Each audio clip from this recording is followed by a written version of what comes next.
Assalamualaikum warahmatullahi wabarakatuh. Perkenalkan, nama saya Gusti Chandraliani dengan NIM G002472 dari kelompok B7, akan ngejelasin tentang anatomi traktus respiratorius superior dan inferior. Traktus respiratorius itu dibagi ada dua, yaitu superior dan inferior. Yang superior ini yang bagian paling itu ada nasus. Nah, nasus ini dia itu jalur utama masuknya udara ke pernapasan, udara pernapasan. Dia fungsinya itu buat ngelembabin, nyaring udara juga. Terus dia juga punya fungsi untuk penciuman pada bagian olfactory, regio olfactoria. Nah, terus di struktur luarnya itu dia itu ada nasus externus. Nasus externus, terus juga ada septum nasi juga. Nah, di mana nasus externus itu dia itu terdiri dari tulang os nasal, os maxilla sama os frontal. Nah, terus dia juga terdiri dari kartilago. Nah, selanjutnya dia ada septum nasi, di mana si septum nasi ini dia itu adalah pembatas antara dua rongga hidung yang terdiri dari tulang dan kartilago. Nah, terus dia juga punya dia ada dua regio, itu regio respiratoria sama regio olfactoria, di mana regio olfactoria itu dia fungsinya buat penciuman yang tadi bilang ini. Nah, regio respiratoria itu dia fungsinya untuk pernapasan. Terus di sini juga ada vestibulum nasi, di mana vestibulum nasi itu merupakan area paling depan pada nasus. Nah, terus di dalam regio respiratoria ini sama lain-lain itu dia itu ada namanya kongka. Kongka itu dia itu tonjolan tulang di dinding lateral. Itu ada superior, media sama inferior yang membentuk jalur aliran udara. Oke. Nah, nasus ini dia itu divaskularisasi sama arteri karotis eksterna dan interna, sedangkan venanya itu dia mengikuti nama nasusnya. Nah, di arteri karotis eksterna itu dia punya percabangan lain, kayak contohnya itu ada ramus alaris arteria yang nasalis lateralis. Terus yang interna itu punya percabangan, contohnya ada arteri ethmoidal posterior gitu.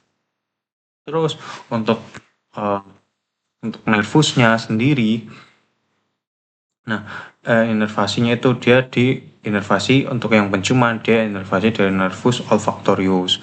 Nah, sedangkan yang merupakan cabang dari nervus trigeminus gitu. Nah, selanjutnya ada pharynx. Nah, pharynx itu dia dibagi ada 3, ada nasopharynx, ada oropharynx, sama laryngopharynx. Nasopharynx ini dia itu jalur udara, fungsinya buat respirasi. Oropharynx itu dia fungsinya buat jalur makanan, untuk pencernaan lah. Terus laryngopharynx itu dia itu persimpangan antara jalur pencernaan dan udara, atau jalur makanan dan udara. Terus nasopharynx ini dia terletak di VC1 sampai VC2. Oropharynx ini terletak di VC2 sampai VC3, sedangkan laryngopharynx dia ada terletak di VC3 sampai VC5. Nah, di pharynx ini dia divaskularisasi sama arteri karotis eksterna yang bagian atas, sedangkan yang bagian bawah itu dia divaskularisasi sama arteri subclavia. Terus inervasinya itu dia inervasi oleh plexus pharyngeus dan nervus glossopharyngeus. dan juga nervus vagus. Oke, selanjutnya itu ada larynx. Larynx ini dia itu fungsi saluran napas, terus mengatur aliran udara pas nelen atau sphincter. Terus dia ini terdiri dari beberapa kartilago atau skeleton laringis. Nah, kartilagonya ada kartilago thyroidea, kartilago chorioidea, dan kartilago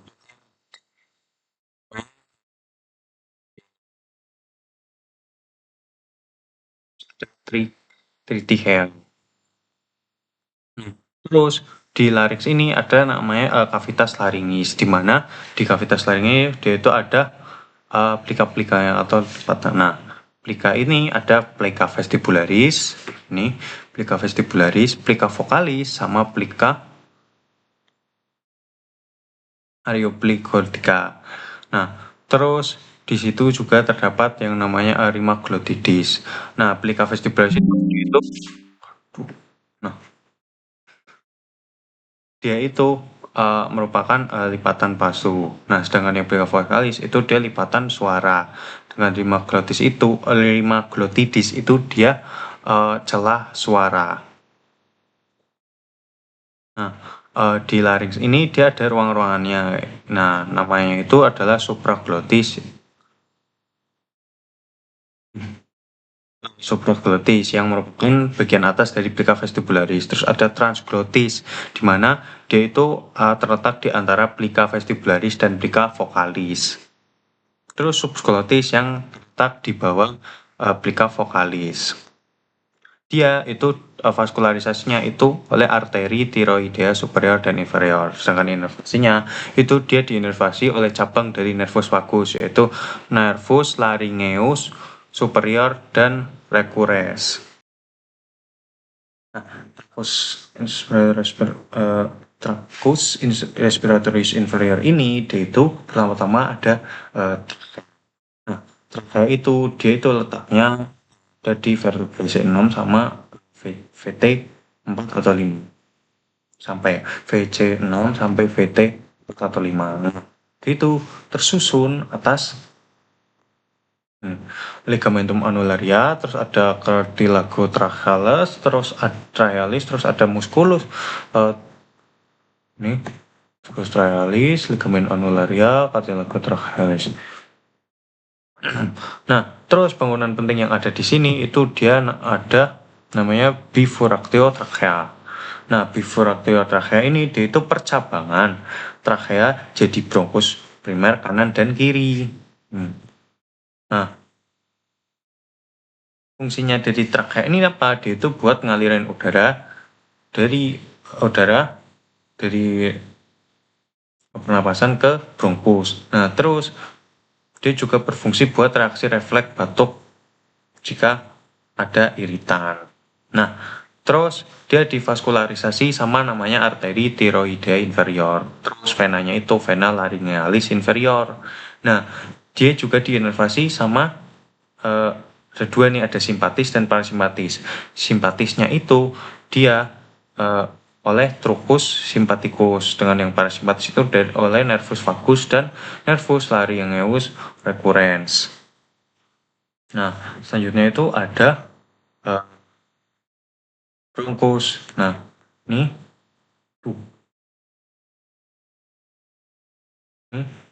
bronkus. Nah, bronkus itu dia ada bronkus lobaris sama bronkus principalis. Nah, bronkus lobaris ini dia itu ada yang kanan itu ada 3, yang kiri itu ada 2. Nah, sekarang yang principalis itu ada yang kanan itu lebih pendek besar. Nah, terus yang kiri itu dia lebih panjang, lebih sempit. Nah, terus nah ini superior dexter, lobaris inferior dexter, terus lobaris medius dexter, lobaris inferior sinister, sama lobaris superior sinister. Ada 5 ya total. Nah, nanti dia itu bercabang-cabang lagi jadi bronchiolus terminalis, bronchiolus respiratory, terus ada ductus alveolaris, terus ada saccus alveolaris, terus ada alveoli. Nah, fungsinya itu dia ada dua, ada conduction zone sama respiratory zone, atau zona respirasi sama zona konduksi. Nah, zona konduksi dia itu nggak bawa udara gas, dan respiratory zone itu dia tempat pertukaran gas. Nah, terus ada perbedaannya. Nah, di bronkus itu dia ada kartilagus, sedangkan di bronchiolus dia nggak punya kartilagus. Oke? Nah, selanjutnya itu ada pulmo. Nah, ini pulmo. Ada dexter dan sinister. Oke. Pertama, struktur umumnya dulu. Dia itu ada basis sama apex. Apex itu yang ujung ini, atas. Sedangkan basis itu yang pucuk bawah. Basis pulmonalis dan apex pulmonalis. Terus dia di fasciae ada dua, fasciae costalis dan mediastinalis. Terus dia margonya ada 3, margo inferior. Ini yang dexter ya. Dexter inferior, anterior, posterior sama margo anterior. Terus posterior, inferior. Oke. Nah, pulmo yang dexter pertama, dia itu punya 3 lobus. Lobus inferior, terus lobus medius, sama lobus superior. Nah, terus dia itu ada 10 segmen bronkial. Nah, terus di sini dia punya viscera obliqua strukturnya. Terus dia juga punya namanya viscera horizontalis ya. Nah, terus bagian yang pulmosinister nih, pulmosinister dia cuma punya 2 lobus, yaitu lobus superior nih sama lobus inferior nih. Terus dia ada hal yang lain, yaitu ada lingua pulmonalis, atau bisa disebut adalah analog lobus medius dexter. Terus di sini juga dia punya namanya viscera obliqua sama kayak yang dexter. Nah, okay. Nah, ini tadi yang 10 segmen itu bronchial, dexter, sinister. Nah, terus ada bangunan yang namanya hilum pulmonis. Hilum pulmonis ini dia itu tempat struktur keluar masuk paru. Nah, terus ada namanya radix pulmonis, mana dia itu tempat kumpulan struktur bronkus, arteri, vena yang melekat ke mediastinum yang dilapisi oleh terus fungsi-fungsi dari pulmo ini jelas. Fungsinya itu dia buat respirasi oksigen dan karbon dioksida. Terus dia divaskularisasi dan dua, fungsional sama neutrifit. Nah, neutrifitnya itu arteri vena bronchialis, sedangkan fungsional itu arteri vena pulmonalis. Nah, terus limfa itu dia ke nodus lymphaticus tracheobronchialis. Terus dia dienervasi sama yang namanya plexus pulmonalis. Nah, ini ada struktur terakhirnya itu ada pleura. Nah, pleura ini dia ada pleura visceralis, pleura parietalis, cuma ada vacuum pleura. Vacuum pleura itu di ruang antara lapisan yang berisi cairan tipis. Terus pleura parietalis itu dia itu merupakan lapisan luar yang pars costalis, pars medialis, terus ada pars diaphragmatica sama pars cervicalis. Terus yang pleura visceralis itu dia yang ngabisin paru-paru. Nah, bangunan penting di sini itu dia ada ini, ada 2. Ada recessus costodiaphragmaticus sama recessus costomediastinalis. di mana recessus costomedianalis itu dia ada lipatan antara pleura costalis dan mediastinalis. Sedangkan recessus custodia pragmaticus itu adalah tempat cairan saat berdiri, ngebentuk yang membantu pergerakan saat bernapas. Fungsi dari pleura itu dia ngurangin gesekan dan dinding toraks. Dinding toraks. Nah, terus dia divaskularisasi. Nah, si pleura itu dia divaskularisasi sama sama arteri pericardoprenica, arteri musculoprenica, terus ada arteri intercostalis. Oh, itu yang pleura diastalis. Sedangkan pleura visceralis itu dia divaskularisasi sama arteri bronchialis. Terus inervasinya yang pleura parietalis itu dia serabut GSA atau kita bisa sebut nervus intercostalis dan nervus perinicus. Sedangkan yang pleura visceralis itu dia serabut GFA oleh serabut GFA. Oke, sekian pembahasan dari saya. Kurang lebihnya mohon maaf. Wassalamualaikum warahmatullahi wabarakatuh.